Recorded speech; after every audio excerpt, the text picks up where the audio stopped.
Hello dear students, you are welcome to my channel Education Simplified by OCDC. This is Vinod Kumar Garg ਤੇ ਇਸ video ਵਿੱਚ ਆਪਾਂ ਗੱਲ ਕਰਾਂਗੇ principals of biotechnology and conceptual development of principal of biotechnology ਦੇ ਬਾਰੇ ਵਿੱਚ।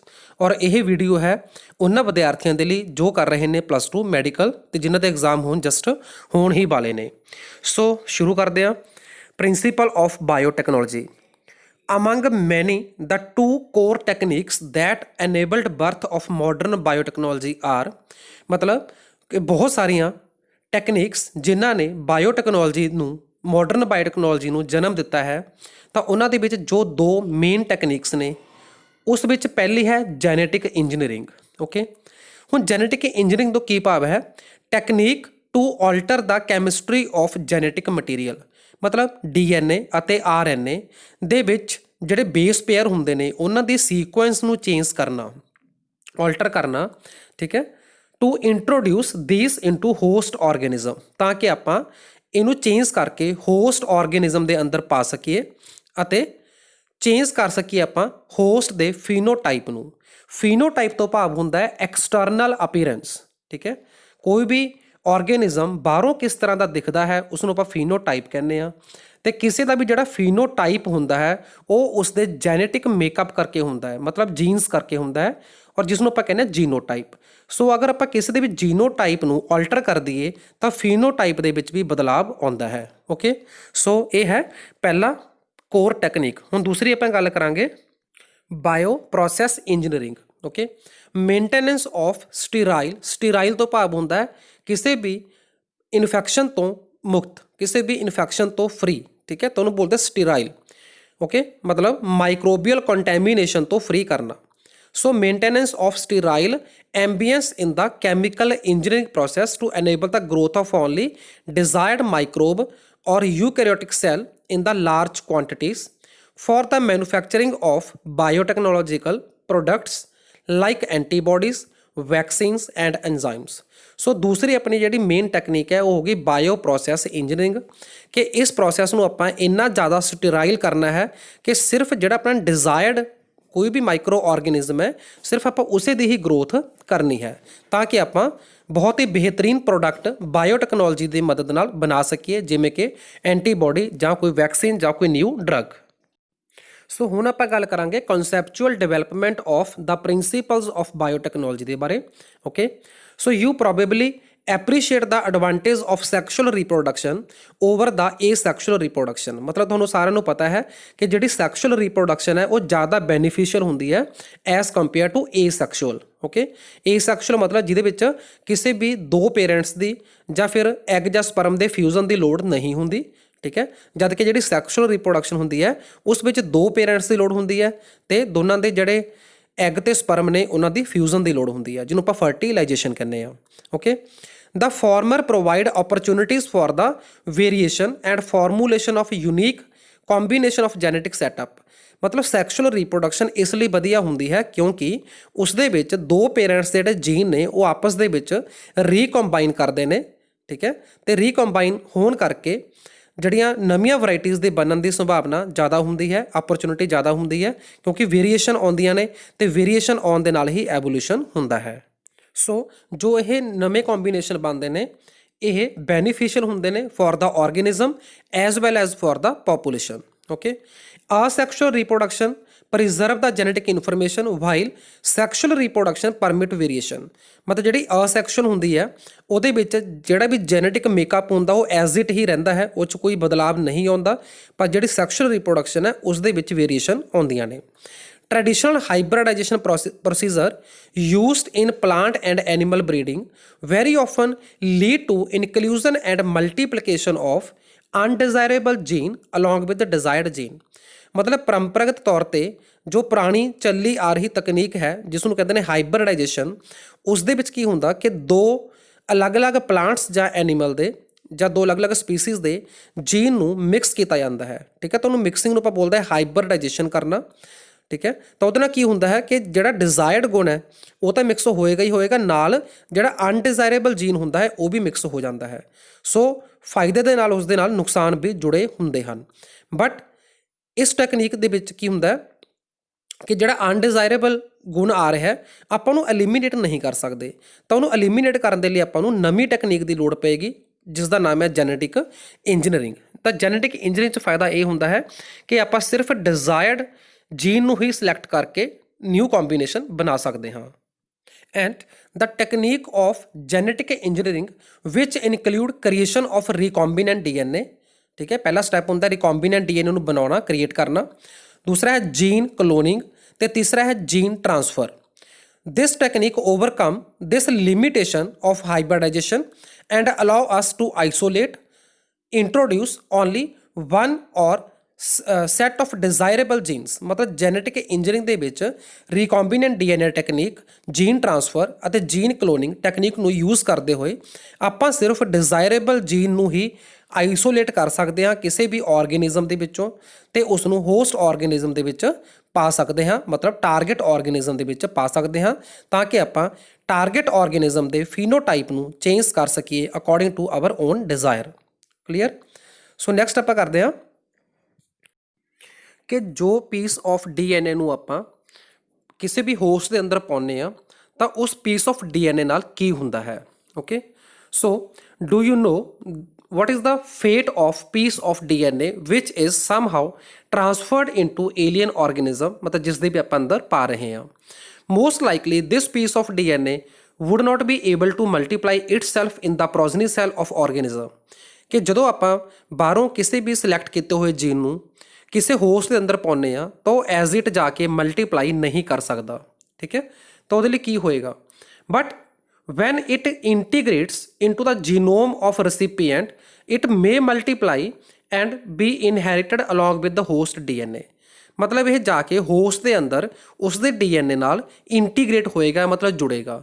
ਸੋ ਇਸ ਨਾਲ ਜਦੋਂ ਡੀਐਨਏ ਹੋਸਟ ਦਾ ਰੈਪਲੀਕੇਟ ਕਰੇਗਾ ਤਾਂ ਜਿਹੜਾ ਬਾਹਰੋਂ ਆਪਾਂ ਡੀਐਨਏ ਪਾਇਆ ਹੈ, ਜੀਨ ਪਾਇਆ ਹੈ, ਤਾਂ ਉਹ ਹੋਸਟ ਦੇ ਡੀਐਨਏ ਨਾਲ ਹੀ ਰੈਪਲੀਕੇਟ ਕਰੇਗਾ ਜਦੋਂ ਇੱਕ ਵਾਰ ਇੰਟੀਗ੍ਰੇਟ ਹੋ ਗਿਆ। Okay, this is because the alien piece of DNA, ਮਤਲਬ ਜੋ ਆਪਾਂ ਬਾਹਰੋਂ ਪਾਇਆ ਹੈ, has become the part of chromosome, ਮਤਲਬ ਹੋਸਟ ਦੇ ਕ੍ਰੋਮੋਜ਼ੋਮ ਦਾ ਪਾਰਟ ਬਣ ਜਾਂਦਾ ਹੈ ਇੰਟੀਗ੍ਰੇਟ ਹੋ ਕੇ।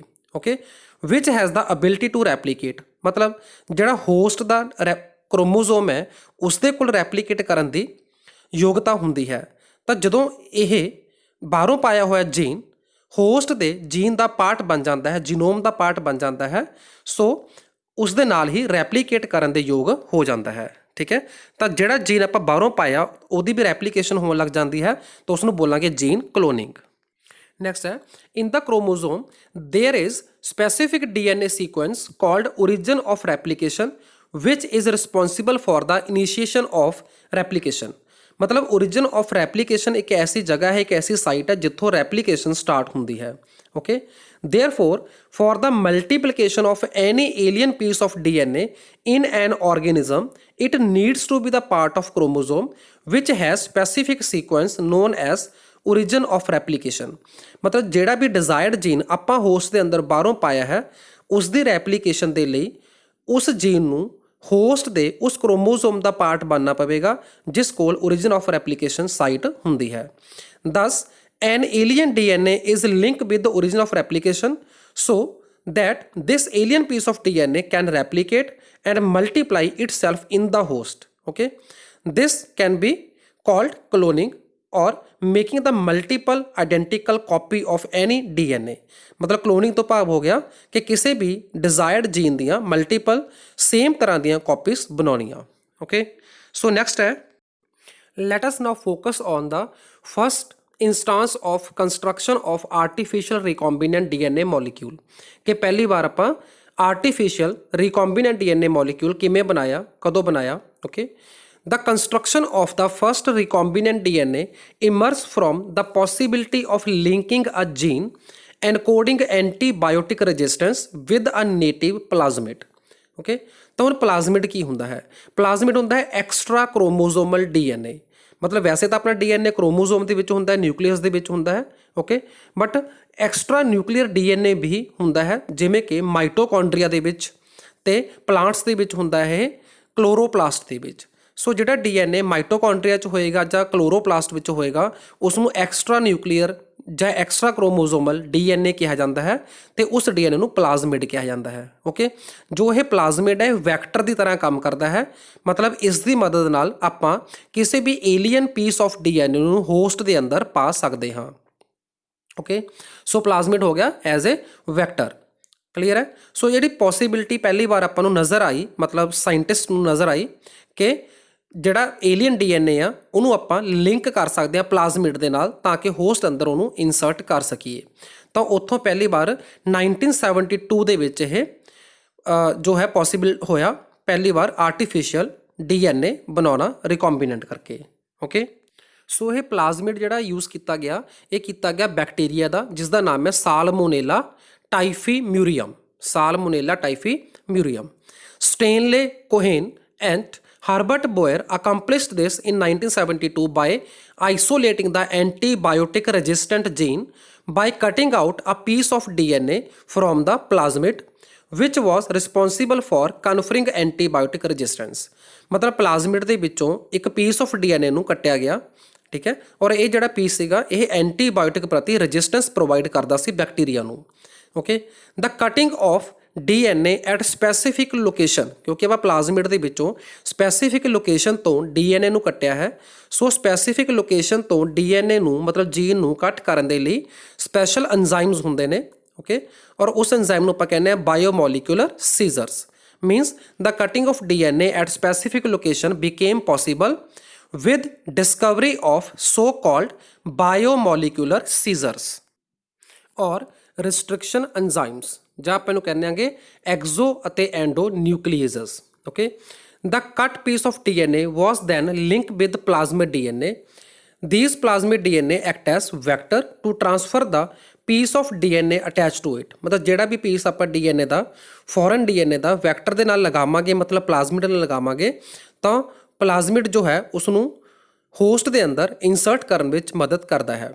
You probably know that mosquito act as insect vector to transfer the malaria parasite into human body। ਠੀਕ ਹੈ, ਤੁਸੀਂ ਸਾਰੇ ਜਾਣਦੇ ਹੋਵੋਗੇ ਕਿ ਜਿਹੜਾ ਮੋਸਕੀਟੋ ਹੈ ਉਹ ਪਲਾਜ਼ਮੋਡੀਅਮ ਨਾਮ ਦੇ ਮਲੇਰੀਅਲ ਪੈਰਾਸਾਈਟ ਨੂੰ ਹਿਊਮਨ ਬੋਡੀ ਵਿੱਚ ਛੱਡ ਕੇ ਆਉਣ ਦਾ ਕੰਮ ਕਰਦਾ ਹੈ। ਸੋ ਉੱਥੇ ਜਿਹੜਾ ਮੋਸਕੀਟੋ ਉਹ ਇੱਕ ਵੈਕਟਰ ਦਾ ਕੰਮ ਕਰਦਾ ਹੈ। In the same way plasmid can be used as vector to deliver alien piece of DNA, मतलब foreign DNA, into the host organism. The linking of antibiotic resistant gene with the plasmid vector became possible with the enzyme DNA ligase। मतलब जो दो gene ਨੂੰ ਜੋੜੇਗਾ ਆਪਸ ਦੇ ਵਿੱਚ, ਦੋ sequence ਨੂੰ DNA ਨੂੰ ਜੋੜੇਗਾ, ਤਾਂ ਉਸ ਐਂਜ਼ਾਈਮ ਨੂੰ ਕਿਹਾ ਜਾਂਦਾ ਹੈ DNA ligase। okay, which act on cut DNA molecule and join their ends। This make a new combination of a circular autonomously replicating DNA created in vitro। in vitro मतलब lab ਦੇ ਵਿੱਚ ਇਹ ਤਿਆਰ ਕੀਤਾ ਜਾਂਦਾ ਹੈ, ਤੇ ਇਹਨੂੰ ਬੋਲਦੇ ਆ recombinant DNA। when this DNA is transferred into E. coli, ਹੁਣ ਆਪਾਂ ਨੂੰ another bacteria ਦੇ ਵਿੱਚ ਪਾਤਾ E. coli ਦੇ ਵਿੱਚ, okay, which is a bacteria closely related to salmonella, मतलब ਬਿਲਕੁਲ ਇਹਦੇ ਲਾਈਕ ਹੁੰਦਾ ਹੈ। it could replicate using the new host DNA polymerase enzyme and make multiple copies। ਮਤਲਬ ਜਿਹੜਾ ਜੀਨ ਆਪਾਂ ਹੁਣ ਨਵੇਂ ਬੈਕਟੀਰੀਆ E. coli ਦੇ ਵਿੱਚ ਪਾਇਆ ਹੈ ਤਾਂ ਉਹ ਜੀਨ E. coli ਦੇ ਅੰਦਰ ਮਲਟੀਪਲ ਕਾਪੀਜ਼ ਬਣਾਏਗਾ। Okay, this ability to make multiple copies of antibiotic resistant gene is called cloning of antibiotic resistant gene in E. coli। Okay, ਮਤਲਬ ਜਿਹੜਾ ਆਪਾਂ ਜੀਨ ਸਿਲੈਕਟ ਕੀਤਾ ਸੀ ਉਹ ਐਂਟੀਬਾਇਓਟਿਕ ਪ੍ਰਤੀ ਰੈਜ਼ਿਸਟੈਂਟ ਪ੍ਰੋਵਾਈਡ ਕਰਦਾ ਸੀ, ਤਾਂ ਉਹਦੀ ਆਪਾਂ ਕਾਪੀਜ਼ ਬਣਾ ਰਹੇ ਹਾਂ। ਠੀਕ ਹੈ, ਤੈਨੂੰ ਬੋਲਤਾ cloning. Now you can infer that there are 3 basic steps in genetically modifying an organism। ਮਤਲਬ ਕਿਸੇ ਵੀ ਆਰਗੇਨਿਜ਼ਮ ਦੇ ਜੀਨ ਨੂੰ ਮੋਡੀਫਾਈ ਕਰਨ ਦੇ 3 ਬੇਸਿਕ ਸਟੈਪ ਨੇ। ਪਹਿਲਾ ਸਟੈਪ ਹੈ identification of DNA with desirable gene. ਮਤਲਬ ਪਹਿਲਾਂ ਉਸ ਡੀਐਨਏ ਨੂੰ ਸਿਲੈਕਟ ਕਰਨਾ, ਆਈਡੈਂਟੀਫਾਈ ਕਰਨਾ ਜਿਹਦੇ ਵਿੱਚ ਡਿਜ਼ਾਇਰੇਬਲ ਜੀਨ ਹੈ ਜਿਸ ਦੀਆਂ ਆਪਾਂ ਕਾਪੀਜ਼ ਬਣਾਉਣੀਆਂ ਹਨ। ਦੂਸਰਾ ਹੈ introduction of the identified DNA into the host. ਮਤਲਬ ਜਿਸ ਨੂੰ ਤੁਸੀਂ ਡਿਜ਼ਾਇਰੇਬਲ ਜੀਨ ਨੂੰ ਸਿਲੈਕਟ ਕੀਤਾ ਹੈ, ਓਕੇ, ਆਈਡੈਂਟੀਫਾਈ ਕੀਤਾ ਹੈ, ਉਸ ਨੂੰ ਆਪਾਂ ਹੋਸਟ ਦੇ ਅੰਦਰ ਇਨਸਰਟ ਕਰਨਾ ਹੈ with help of vector which is plasmid. Okay, ਤੀਸਰਾ ਸਟੈਪ ਆਉਂਦਾ ਹੈ maintenance of introduced DNA in the host and transfer of DNA into its progeny. ਮਤਲਬ ਜਿਹੜਾ ਡੀਐਨਏ ਆਪਾਂ ਹੁਣ ਹੋਸਟ ਅੰਦਰ ਪਾ ਚੁੱਕੇ ਸੀ ਉਸ ਨੂੰ ਹੋਸਟ ਅੰਦਰ ਮੇਨਟੇਨ ਕਰਨਾ, ਠੀਕ ਹੈ, ਤੇ ਉਸਦੇ ਕਾਪੀਜ਼ ਤਿਆਰ ਕਰਨੀਆਂ, ਫਿਰ ਉਸ ਕਾਪੀਜ਼ ਨੂੰ ਆਪਾਂ ਉਸ ਬੈਕਟੀਰੀਆ ਦੀ ਪ੍ਰੋਜਨੀ ਦੇ ਵਿੱਚ ਵੀ ਟ੍ਰਾਂਸਫਰ ਕਰਨਾ। ਤਾਂ ਇਹ 3 ਮੇਨ ਸਟੈਪਸ ਨੇ। So this was all about the principles of biotechnology and conceptual development of its principles. Thanks for watching.